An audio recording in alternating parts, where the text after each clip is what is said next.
Szeretettel üdvözöllek a tavasz első hónapjában, melyben a kezdetek előkészítése mellett még mindig aktuális lesz a tisztulás, de ahogyan a természet, fokozatosan kinyílunk, ébredünk mi is. Minden általam említett dátumok a pontos egzakt időpontokat jelzik, a csúcspontokat, de hatásuk előtte-utána pár nappal már is még érezhető. Ez alól a jegyváltások, bolygófordulások kivételek.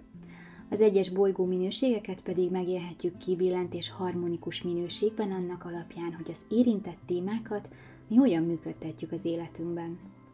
Én elsősorban a kiemelő magas minőség lehetőségeire szeretném felhívni a figyelmet, azokat is kollektív, átfogó megközelítésben.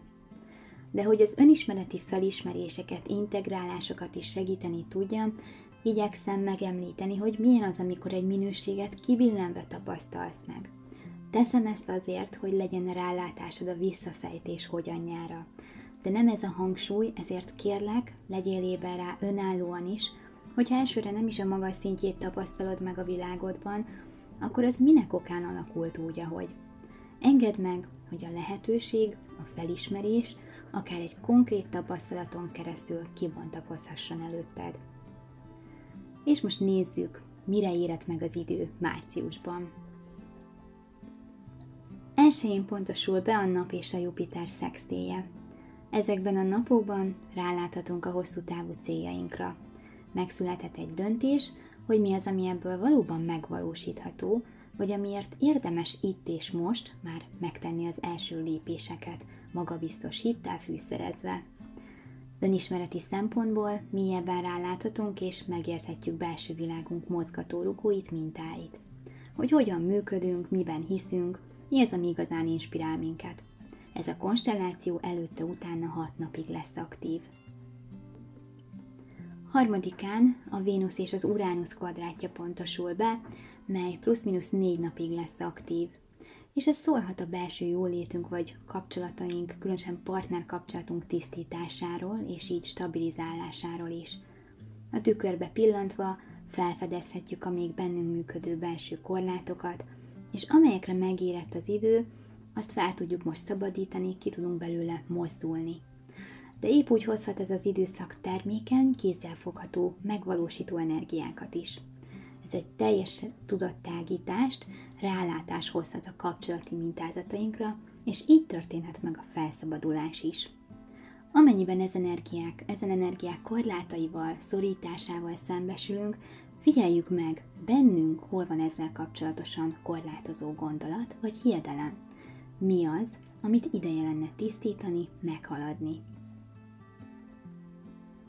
4-én a nyitott, korlátokon túli gondolkodás, frissítő, tisztító beszélgetések is segíthetik többek között az előzőleg említett folyamatokat, hiszen az Uránusz plusz-minusz 2 napig a Merkurral is kapcsolódik egy szextil fényszöggel. Érdemes tehát megnyílni most az új nézőpontoknak, ismereteknek, tanításoknak. Jöhetnek hirtelen sugallatok, megoldások, megértések is, olyan dolgokkal kapcsolatban is, amit korábban még nem sikerült megoldanunk. 5-én a Mars szextélje pontosodik be a felszálló holdcsomóponttal. Egy héttel előtte, utána már aktívan érezhetjük a vágyat, az erőt, a bátorságot, hogy valamiből kiemelkedjünk és egy magasabb szinten kezdjünk el egy új utat. Szükségét érezhetjük egy tiszta, új kezdetnek, új fejezetnek. 8-án a Merkur és a Neptunusz együttállása pontosodik be, hatásuk plusz-minusz 2 napig érezhető. Kimondani, kifejezni, kapcsolódni lelkünk legmélyebb igazságával. Beszélgetéseinkben ügyeljünk az önazonosságra, mély és őszinte kapcsolódásra. De érdemes figyelni az intuíciónkra is, az álmainkra is ezekben a napokban. Önismereti szempontból lehetőségünk van most felismerni, összegezni, hogy esetleg hol csaptuk be saját magunkat, vagy mikor, hogyan ködösítettünk, mennyire van bennünk kétség, félelem, annak ellenére, hogy ott van bennünk a lelkünk legmélyén az igazság. Mennyire tudjuk lelkünk finom rezgéseit szavakba ültetni, mennyire merünk gyengédek lenni, elmondani, hogy mi van bennünk. 9-én a Mars és az Uránusz teremtő kvadrátja pontosul be, hatásuk plusz-minusz 6 napig érezhető. Az új kezdet, a valódi függetlenség és felszabadulás a komfortzónánkon kívül vár ránk. Itt visszautalnék a 3-án bepontosuló Vénusz-Uránusz kvadrátjára, mert itt egy folyamat indult el, hiszen ekkor a Mars is együtt állt már a Vénusszal. Ezen a napon, vagyis 9-én a Mars kvadrátja az Uránusszal is bepontosul, és talán így láthatjuk, valójában ez a folyamat kiemelten tisztítja a kötődési kapcsolati mintázatainkat, minőségeinket, illetve szellemi emelkedést és tisztulást hoz annak fényében is, hogy mire fordítjuk az erőnket. Ebben az időszakban a váratlan helyzetek, történések valójában mind abban segíthetnek, hogy tisztuljunk, felszabaduljunk, hogy tágabban lássunk rá a kapcsolati rendszerünk működésére. Vegyük észre, hogy bennünk milyen blokkok formálták eddig a társal való együttműködést, és a teljesebb tapasztalatokért önmagunkat tisztítsuk. Hiszen minden látszólagos feltartóztató erő, korlát valójában belső harcokra, belső korlátokra mutat rá. Ebben az időszakban lehetőség nyílik rá, hogy ezt az erőt a továbbiakban ne önmagunk ellen használjuk, hanem bátran kiállva, de nem leuralva, kézzelfoghatóan használjuk, tudatosan. A fejlődés érdekében most igazán helye lehet az egészséges önérvényesítésnek, a nyílt kommunikációnak. Mindezek mellett nagyon fontos, hogy bármi is történik kint, vagyis ha van kapcsolatunk, ha nincs, mindig az a fontos, hogy belül mi mit élünk meg. 10-én több minden is történik az égen, először is a nap és az Uránusz szextilje, mely plusz-minusz 5 napig cselekvően fejlődésre ösztönözhet minket. Világosságot teremtve a belső korlátok tisztítására, és így könnyebben, bátrabban ragadjuk majd magunkhoz az izgalmas, új lehetőségeket is. És hogy magasabb szinten megértsük, rálássunk arra, hogy mi és miért zajlik bennünk. És innentől már egyre érezhetőbben együtt fog állni a Jupiter és az Uránusz is, ami igencsak nagy szellemi rálátást és egyben tisztulást készít elő. Ennek a kapcsolódásnak az egzakt időpontja majd csak áprilisban lesz, de mivel igen jelentős, ezért szerettem volna már most felhívni rá a figyelmet. Hajnalban a Merkur átlép a Kos jegyébe, és egészen hosszan, május 15-ig itt is marad, támogatva a friss szellemi energiákat, új kezdetet teremtve a kapcsolódásainknak, érdeklődéseinknek, a tanulásnak. Érezhetjük, hogy sokkal gyorsabban átlátunk, megértünk dolgokat. A kommunikációnkban is több tűz, erő, szenvedély jelenik meg. Ügyeljünk arra, hogy a figyelem kétirányú maradjon. A megújuló, előremutató, igazán jó kommunikációnak feltétele, hogy a másikat is meg tudjuk hallgatni. Őszinte, nyílt gondolkodás és párbeszéd határozza meg ezt az időszakot. De figyeljünk rá, hogy ezt az erőt a harciasság helyett a diplomáciai érzékkel emeljük. Önismereti szempontból most feltárhatjuk az elfojtott gondolatokat, a belső harcokat, és őszinte szembenézéssel önmagunkat legyőzve kiemelkedhetünk az elme irányítása alól. És még mindig ugyanezen a napon, vagyis 10-én lesz egzakt az új hold, vagyis a nap és a hold találkozása, és a következő holdciklusba is lépünk ezzel. Az új dolgok elindítását ez is kiemelten támogatni tudja. A vízöntött csillagkép jövőbe ömlő vizénél jár ekkor a nap és a hold, és plusz érdekesség, hogy ez az együttállás a 11. házban pontosul be. Jelezze ezzel nekünk, hogy ez a ciklus a tisztulást, a felszabadulást segíti, illetve a jövőbeli vágyak elérését is. 11-én a Vénusz belép a Halak jelébe, és itt is marad április 5-éig. A termékeny és női minőségek gyógyítása veszi kezdetét, beleértve a szükséges kapcsolati minták magasabb összefüggéseit, lezárásait. Az érzelmeinket, belső jólétünket az egységre hangolva tudjuk támogatni, és sokkal érzékenyebbek, finomabbak lehetünk ebben az időszakban. Az öröm, az egyensúly a lélek finom energetikai kapcsolódásával érhető el. Érdemes megnyílni a tavasz semmihez sem fogható ébredésének, mely tele van a létezés kimondhatatlan isteni csodáival.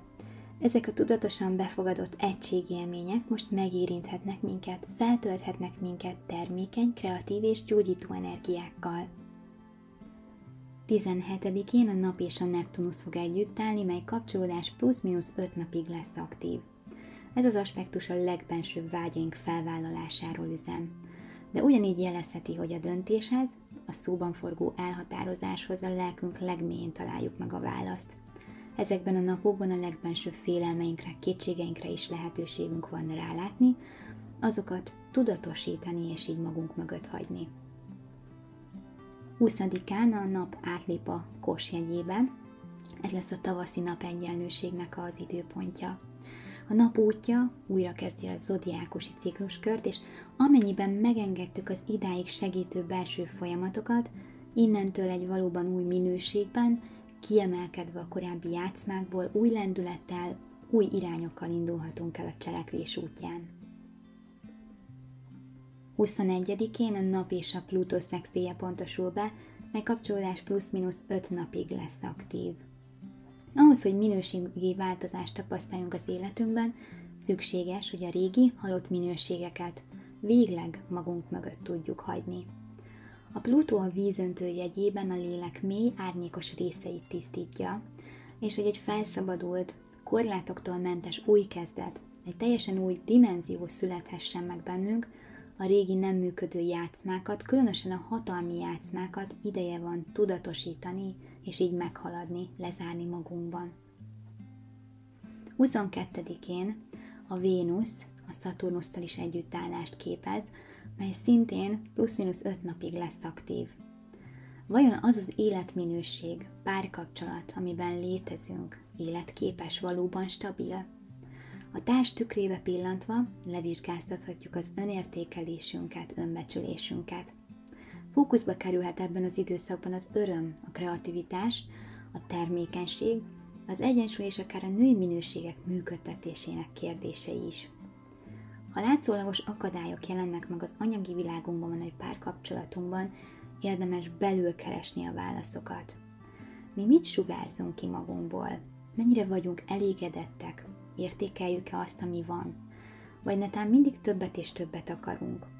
Mennyire vagyunk befogadóak? Egyáltalán milyen önszabotáló mintákat cipelünk még? Mennyire kompenzálunk, mert hisszük azt, hogy nem vagyunk már most is készek, elég jók, szerethetőek úgy, ahogy vagyunk? Azért is fontosak nagyon ezek a kérdések, mert ez a konstelláció jelzi, hogy megérett az idő a szépségre, az örömre, a szeretetre. Vajon erre is fókuszálunk? Ezt a termékeny energiát működtetjük? 23-án a Mars is megérkezik a Halak jegyébe, és egészen április 30-áig itt is marad. Az erő bolygója ebben a stációban az érzelmeken, a finom energiákon, empátián keresztül tud minket kiemelni, vagy egy teljesen új irányba elindítani. Felhívja a figyelmet arra, hogy hallgassunk jobban a megérzéseinkre. Most olyan dolgok megteremtésére is érezhetünk vágyat, késztetés, melyek valóban rólunk szólnak. Érzéseinket nyíltan, őszintén, de együttérzően fejezhetjük ki. Egységben az erő, mondhatná a Mars égi helyzete itt a Halakban. 24-én a Vénusz és a Jupiter szextilje segít, hogy a kapcsolatainkban nagyvonalúbbak, ha szükséges, belátóak, megbocsátóak lehessünk. A konstelláció plusz-minusz 4 napig lesz aktív. A Jupiter szextilje a kapcsolati mintáink magasabb összefüggéseit segíti megérteni. Ahogyan optimizmus, nyitottságot, bőségesen termékeny és impulzív energiákat is kölcsönöz a kapcsolatainknak. Elhisszük-e, hogy mindez lehetséges? Befogadjuk-e az isteni ajándékokat? Kérdezi. És végül 28-án a vénuszi energiák az Uránusz tisztító, felszabadító szextil fényszögében fürdőzik még egy kicsit, egészen pontosan plusz-minusz 4 napig. Felfedve azt, hogyha szükséges, lássuk meg, hol nem vagyunk még elég szabadok. Milyen szellemi korlát áll útjában a megélhető örömöknek, a termékeny kreativitásnak, a szerelemnek, stabilitásnak, belső jólétnek. Most ezek lettek volna március fontosabb égi mozzanatai, De ahogy szoktam mondani, természetesen ezek csak átfogó kollektív üzenetek, nem fedik le teljes egészében az egyéni komplex megéléseket, tapasztalatokat. Mindez a te képleted és történeted által lesz kerek egész igazság. Ha ehhez szeretnél útmutatást kérni, írd nekem az alábbi e-mail címen, hogy elkészíthessem a saját asztrológiai elemzésedet. Ha pedig még több önismereti vagy asztrológiai tartalmat szeretnél tőlem olvasni, kövess be az Instagram oldalamon, vagy látogass meg a Tolpiék weboldalamat. Én pedig köszönöm szépen a figyelmedet, örülök, hogy itt vagy, hogy értékeled a munkásságomat. Ebben a formában találkozzunk áprilisban, addig pedig felismerésekben gazdag, csodálatos márciust kívánok neked!